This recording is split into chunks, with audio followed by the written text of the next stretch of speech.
Kwa jina naitwa Jonas Mwano, ni afisa madini mkazi mkoa wa Kibaridi Mahenge. Mkoa wa Kibaridi Mahenge tumefanikiwa kuwa na soko kubwa la madini ya vito. Mwanzo tulikuwa na soko dogo ambalo lilikuwa linaweza na vyumba 15, lakini tunapata madira wetu wao zaidi ya 50. Kwa hiyo kulikuwa na changamoto ya soko. Lakini tunashukuru mwaka huu tumeweza kupata jengo la mkurugenzi ambaye amejenga ofisi nyingine, ametuachia jengo la zamani ambayo tumefanya kama soko la madini. Kwa hiyo tuna zaidi ya vyumba 50. Kwa hiyo tunategemea dilazi wetu wote wameshaingia tayari na soko limeanza. Kwa hiyo soko hili tutaenda kuongeza pia mapato makusanyo ya mkoa wa Kibaridi Mahenge kwa kupata soko zuri kabisa la kisasa. Madini wote wameshaingia na ununuzi unaendelea.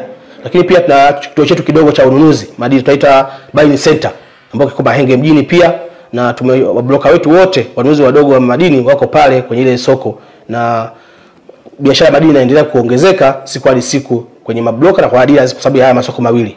Nitoe wito kwa wawekezaji. Mahenge ni mji mdogo lakini mji tajiri sana.